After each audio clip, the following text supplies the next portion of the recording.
एक गाव होतं डोंगराच्या कुशीत वसलेलं, शांत, साधं, पण खूप काही सांगणारं. त्या गावात आर्या नावाची एक मुलगी राहत होती. तिच्या डोळ्यात खूप स्वप्न होती, पण तिचं आयुष्य मात्र खूप साधं होतं. घरची परिस्थिती बेताची होती. वडील शेतकरी, आई घरकाम सांभाळणारी. आर्या लहानपणापासूनच खूप हुशार होती, पण तिला मनात एक वेगळा संघर्ष चालू होता. मी काहीतरी मोठं करू शकते का, हा प्रश्न तिला सतत छळत असे. गावातले लोक तिचं कौतुक करत, पण त्याच वेळी काही जण म्हणायचे, मुलींनी एवढं मोठं स्वप्न पाहायचं नसतं. पण आर्य वेगळी होती. तिला माहित होतं की स्वप्न ही कोणाच्या परवानगीने पाहायची नसतात. दररोज ती सकाळी लवकर उठून अभ्यास करायची, शाळेत जायची आणि परत येऊन आईला मदत करायची. पण तिच्या मनात एक वेगळीच आग होती, स्वतःच काहीतरी करून दाखवायचं. एक दिवस तिच्या शिक्षकांनी तिला विचारलं, तुला मोठं होऊन काय बनायचं आहे? सगळे विद्यार्थी डॉक्टर, इंजिनियर असं काहीतरी म्हणत होते. पण आर्याने शांतपणे उत्तर दिलं, मला असं काहीतरी बनायचं आहे की लोकांनी माझ्याकडे बघून म्हणावं. ही मुलगी स्वतःच्या जोरावर उभी राहिली. त्या दिवशीपासून तिच्या आयुष्यात एक वेगळीच दिशा आली. ती अधिक मेहनत करू लागली, पण आयुष्य इतकं सोपं नसतं. काही महिन्यांनी तिच्या वडिलांची तब्येत खालावली. घरची जबाबदारी वाढली. काही दिवस तर असे गेले की तिला अभ्यासासाठी वेळच नव्हता. एका रात्री ती खूप रडली. तिला वाटलं कदाचित हे सगळं माझ्यासाठी नाही. पण दुसऱ्या क्षणी तिने स्वतःलाच विचारलं, जर मी हार मानली तर माझ्या स्वप्नाचं काय? आणि त्या रात्री तिने एक निर्णय घेतला, काहीही झालं तरी थांबायचं नाही. ती दिवसभर काम करून रात्री अभ्यास करू लागली. थकवा असायचा, डोळे मिटायचे, पण स्वप्न तिला झोपायला देत नव्हती. हळूहळू तिच्या मेहनतीचं फळ दिसायला लागलं. परीक्षेत ती नेहमीपेक्षा चांगले गुण मिळवू लागली. गावातले लोक आता तिच्याकडे वेगळ्या नजरेने बघू लागले. जे लोक आधी तिला थांबवत होते, तेच आता म्हणू लागले, तू पुढे जा, आम्ही तुझ्यासोबत आहोत. एक दिवस असा आला की तिला शहरात शिक्षणासाठी संधी मिळाली. तो दिवस तिच्यासाठी खूप मोठा होता, पण त्याच वेळी खूप कठीणही. गाव सोडणं, आई वडिलांपासून दूर जाणं हे सोपं नव्हतं. पण तिला माहित होतं, स्वप्न पूर्ण करायचे असतील तर काही गोष्टी सोडाव्या लागतात. शहरात आल्यावर सुरुवातीचे दिवस खूप कठीण होते. नवीन वातावरण, नवीन लोक आणि स्वतःच अस्तित्व सिद्ध करण्याची धडपड. काही वेळा तिला खूप एकटं वाटायचं, पण प्रत्येक वेळी ती स्वतःलाच सांगायची, तू इथपर्यंत आली आहेस, आता मागे वळून बघायचं नाही. ती अभ्यासात झोकून दिलं. दिवस रात्र मेहनत करत राहिली आणि शेवटी तिच्या मेहनतीचं सोनं झालं. ती तिच्या क्षेत्रात टॉपवर झाली. त्या दिवशी तिने सर्वात आधी तिच्या आईला फोन केला.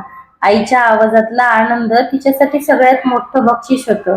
वडिलांनी फक्त एवढंच म्हटलं, आम्हाला तुझा अभिमान आहे. त्या एका वाक्याने तिच्या सगळ्या संघर्षाला अर्थ मिळाला. काही वर्षांनी ती स्वतःच्या पायावर उभी राहिली.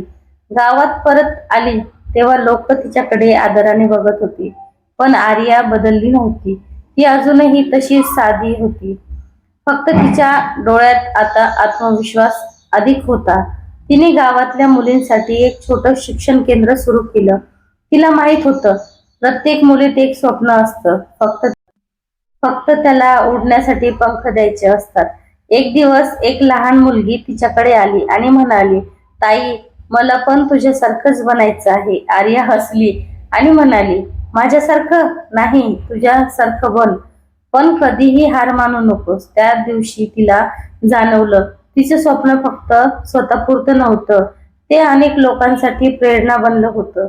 आयुष्य नेहमी सोपं नसतं, पण जर मनात जिद्द असेल तर प्रत्येक अडचण छोटी वाटते. आर्याची कथा ही फक्त एका मुलीची नाही, तर प्रत्येक त्या व्यक्तीची आहे जी परिस्थितीशी लढून स्वतःचं आयुष्य घडवते. आर्या आता फक्त एक यशस्वी मुलगी नव्हती, तर अनेकांच्या स्वप्नांची ओळख बनली होती. पण तिच्या आयुष्यात अजून एक वळण येणार होतं, जे तिला पुन्हा एकदा आतून हलवून टाकणार होतं. गावात शिक्षण केंद्र सुरू करून काही महिने झाले होते. मुली मोठ्या उत्साहाने येऊ लागल्या. प्रत्येकाच्या डोळ्यात स्वप्न होती आणि आर्या त्या स्वप्नांना दिशा देत होती. पण एक दिवस एक मुलगी, सायली, खूप शांतपणे कोपऱ्यात बसली होती. ती ना बोलत होती ना हसत होती. आर्याने तिच्याकडे जाऊन विचारलं, काय झालं? सायलीच्या डोळ्यात पाणी आलं. ती म्हणाली, मला शिकायचं आहे. पण घरचे म्हणतात आता लग्न कर. त्या एका वाक्याने आर्याच्या मनात जुने दिवस जागे झाले. तिला कधी असंच ऐकावं लागलं होतं, पण तिने हार मानली नव्हती. त्या दिवशी आर्याने सायलीच्या घरी जायचं ठरवलं. घरच्याशी शांतपणे बोलली. सुरुवातीला त्यांनी विरोध केला, पण आर्याच्या शब्दात ताकद होती. कारण ती फक्त बोलत नव्हती, ती स्वतः त्या संघर्षातून गेली होती. हळूहळू सायलीच्या वडिलांनी मान्य केलं. ठीक आहे, ती शिकेल. त्या दिवशी सायलीच्या चेहऱ्यावर आलेलं हसू आर्यासाठी कोणत्याही पुरस्कारापेक्षा मोठं होतं. पण आयुष्य पुन्हा एकदा परीक्षा घ्यायला तयार होतं. एक संध्याकाळी आर्याला शहरातून फोन आला, तिच्या जुन्या कॉलेजमधून. त्यांनी तिला एक मोठा प्रोजेक्टसाठी बोलावलं होतं. एक संधी जी तिचं करिअर आणखी मोठं करू शकत होती. आर्या द्विधामन स्थितीत अडकली. एकीकडे तिचं गाव, तिचं शिक्षण केंद्र, तिच्या मुली आणि दुसरीकडे तिचं स्वतःचं भविष्य, तिची मोठी स्वप्न. रात्री ती झोपली नाही, सतत विचार करत राहिली, मी काय करू. सकाळी ती शिक्षण केंद्रात गेली. सगळ्या मुली तिच्याकडे बघून हसत होत्या.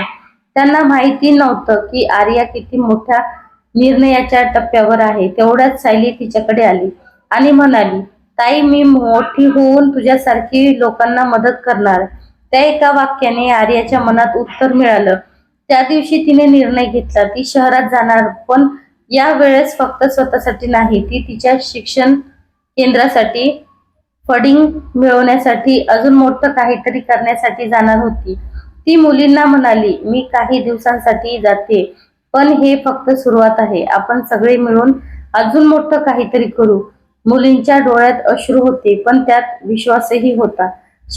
शहरात परत गेल्यावर आर्याने त्या प्रोजेक्टवर काम सुरू केलं. दिवस रात्र मेहनत केली, पण या वेळेस तिच्या मेहनतीमागे एक वेगळं कारण होतं, तिचं गाव. काही महिन्यांनी तिचा प्रोजेक्ट यशस्वी झाला. तिला मोठी ओळख मिळाली, पण सगळ्यात महत्त्वाचं, तिला तिच्या शिक्षण केंद्रासाठी मोठं फंडिंग मिळालं. ती परत गावात आली आणि यावेळेस ती एकटी नव्हती, तिच्या सोबत संधी होती. तिने मोठं शिक्षण केंद्र उभारलं. आता फक्त गाव नाही, आसपासच्या अनेक गावामधून मुली येऊ लागल्या. सायली आता सगळ्यात पुढे होती, आत्मविश्वासाने भरलेली. एक दिवस सायलीने स्टेजवर उभं राहून भाषण केलं. जर आर्याताई नसत्या तर आज मी इथे नसते. त्या क्षणी आर्याच्या डोळ्यात पाणी आलं, पण ते दुःखाचं नव्हतं, ते समाधानाचं होतं. तिला कळलं, यश म्हणजे फक्त स्वतःच उंच जाणं नाही, तर इतरांना पण उंच उडायला शिकवणं. तर कशी वाटली कथा नक्की कमेंट